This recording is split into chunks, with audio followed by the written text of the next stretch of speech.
This content quickly walks you through on how to create flashcards automatically with the help of NotebookLM. Let's just get right into it. The first step you need to take is to launch a web browser, and here we are going to use Google Chrome for this. So I will double click on it.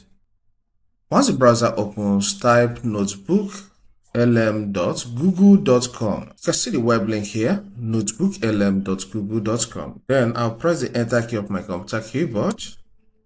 Then take your cursor here and click on create new notebook. Alright, so here it wants you to add a source. Maybe you have a file already in your PC, click on upload files and then pick the file, all right? Or maybe you want to search about a particular title, you type the name of the title, then search for it to bring up some sources for you, okay? But here we are going to use a YouTube video link that I created some time ago.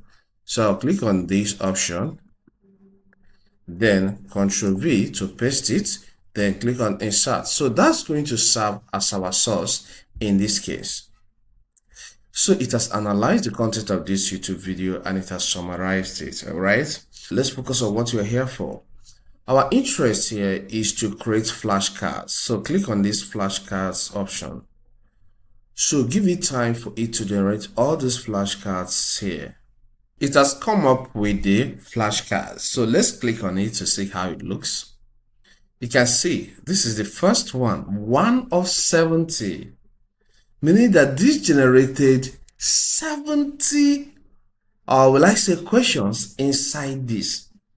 All right, so the first one says, what is the primary purpose of Microsoft Excel as a spreadsheet program? Because this video is about Microsoft Excel.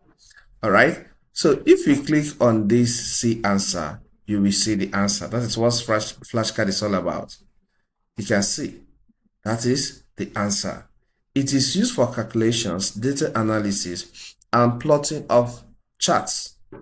All right, so if you click on this, you'll be taken to the second one, 2 of 70. You keep on going, keep on going, keep on going, and until you get to the end. All right, if you want more, you can come here, click, and tell it generate about maybe 10 more.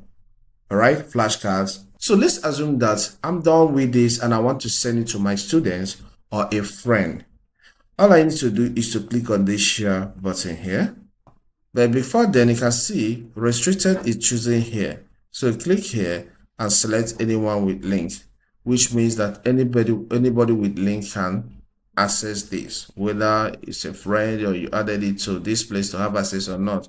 Anyone that has this link can open this and answer what is inside there or view what is inside there. So when you change this, anyone with a link, click on copy link to artifact, then send it to them.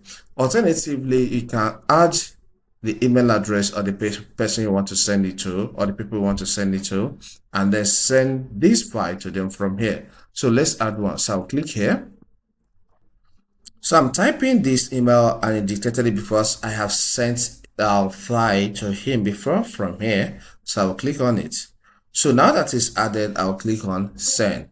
So he will get this particular flashcard in his inbox and then clicks and then take a look, keep on going the way I'm doing it like this until he's knowledgeable about what this source is all about. If this helps, consider subscribing. Here we cover a lot on information technology. So subscribe to learn contents like this. Hit the like button and leave a comment. You can ask questions if you have any. See you some other time.